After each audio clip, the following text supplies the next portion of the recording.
So getting down to some of the finishing touches on here.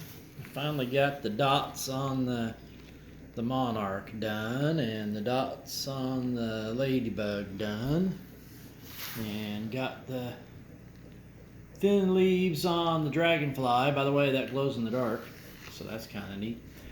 And finished up the eyes on the maple. I haven't really figured out what that is. This is butterfly, I think. Anyway, and the next little part of this is to try to get a little bit of 3D out of some of these, so they're not just flat. I'm doing just a tad bit of walnut staining using some of the Danish oil over there, just for a little bit of shading.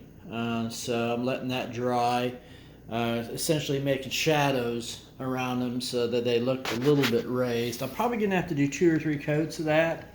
I'm not sure, but it's getting there. I kind of spread that one out a little bit over there to see how it kind of looked. I'm going to let this dry and then probably do a little bit more spread out like that on the other ones. Had a big old cluster of fireflies on here, so but I kind of perfected the shadows over here, so oh well, it'll figure out. But anyway, so that's kind of it.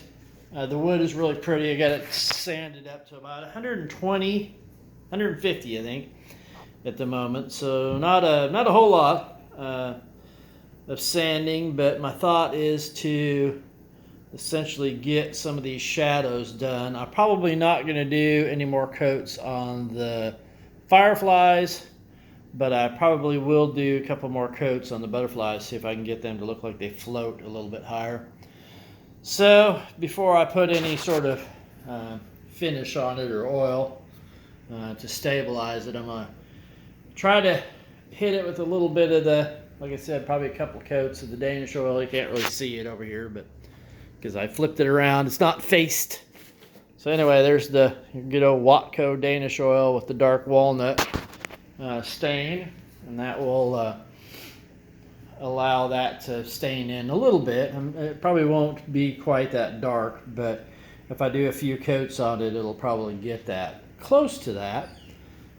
So that'll be kind of just a way to pop it up a little bit. I know on the monarch, it seems to be really nice. I don't know if I can really catch it on the phone as much as I can with my eye here, but there's kind of a good angle. So with the monarch, it kind of makes it pop going around a few of the edges of the little buds and stuff it has. It turned out really nice. I really like it, so that looks nice. And then like I said, the rest of these all kind of doing their thing, and then hopefully, I don't know, maybe this next week we'll start getting it prepped and ready for the epoxy.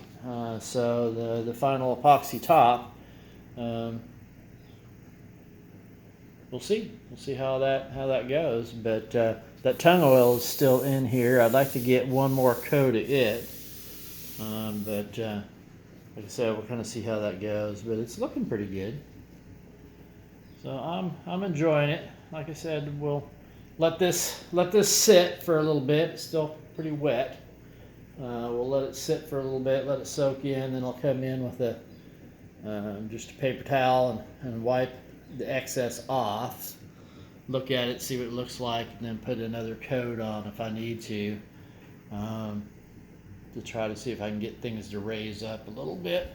Try to get, I would like to get it kind of spread out like that, so that when the final coat comes on, you get a little bit of a darker patch. It looks like, right, a little darker patch underneath the butterflies than you have for the rest, which will make the butterflies look a little bit like they're floating in the air. That's my plan.